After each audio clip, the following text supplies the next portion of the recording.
গ্রামের আঁকা বাঁকা পথে একা একাই হাঁটতে লাগলো নেপাল।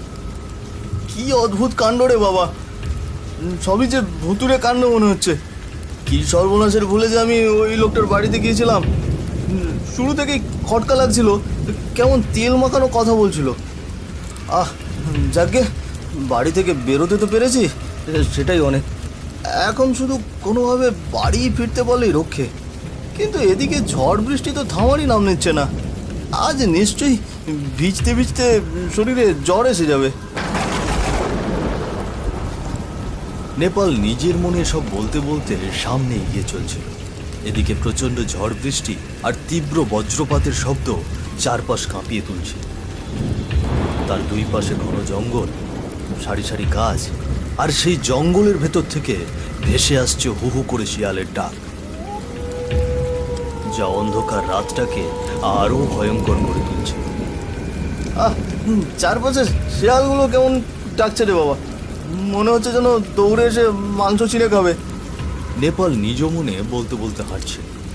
এমন সময় হঠাৎ মনে হলো তার পিছন দিয়ে এক অদ্ভুত কালো ছায়া দৌড়ে গেল। সেই ছায়ার ভেতর শুধু একরাশ লম্বা চুল বাতাসে উড়ে যেতে দেখা গেল। কিন্তু টের পেয়ে নেপাল পিছনে তাকাতেই দেখে সেখানে আর কেউ নেই, শুধু অন্ধকারে ঢাকা ঝড় বৃষ্টির রাস্তা। কি আমি যেন কারো দৌড়ে যাওয়ার শব্দ পেলাম, কিন্তু এখানে তো কেউ নেই। এসব কি হচ্ছে আমার সঙ্গে? হে ভগবান, তুমি আমায় রক্ষা করো, আমায় রক্ষা করো। সামনে ঘুরে নেপাল আবার বাড়ির পথে হাঁটতে লাগলো। ঠিক তখনই সে এক অদ্ভুত ভয়ানক কান্নার আওয়াজ শুনতে পেল।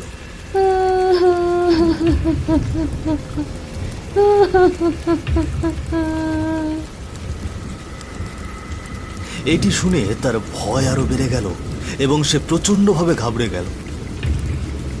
কে কে কাঁদছে এইভাবে? সামনে এসো, সামনে এসো বলছি।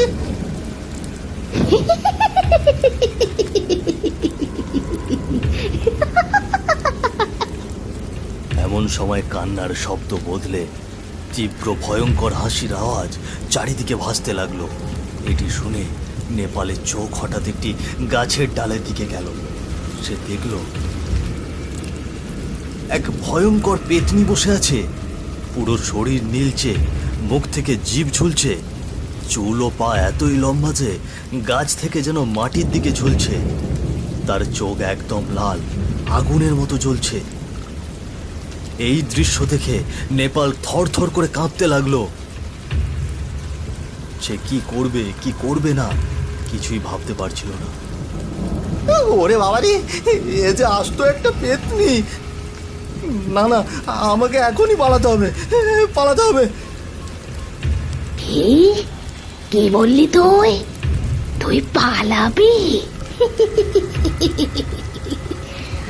আজ পর্যন্ত আমার কাছে আসা কেউ কখনো পালাতে পারেনি। যে এসেছে তার রক্ত আমি চুষে চুষে খেয়েছি। কে তোকে এখানে এত রাতে আসতে বলেছে? এখন তোর রক্ত আমি চুষে চুষে খাবো। না না, আমাকে মেরো না, আমাকে যেতে দাও। আমি এই গ্রামে নতুন, আর কখনো কোনোদিন এই গ্রামে আসবো না। আমাকে যেতে দাও। চুপ, একদম চুপ, একদম চুপ কর।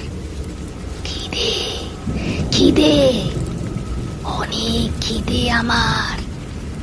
কতদিন হয়ে গেল তাজা মাংস আমি খাইনি। হ্যাঁ, তাই আজ আমি খাবো। তারপর গাছে বসে এক ভয়ঙ্কর তীব্র হাসি হেসে পেতনিটি তার বিশাল লম্বা হাত বাড়িয়ে দিল নেপালের দিকে। তবে ঠিক তখনই নেপাল একদম ভয়ে আতঙ্কে কাঁপতে কাঁপতে সেখানেই জ্ঞান হারিয়ে পড়ে গেল।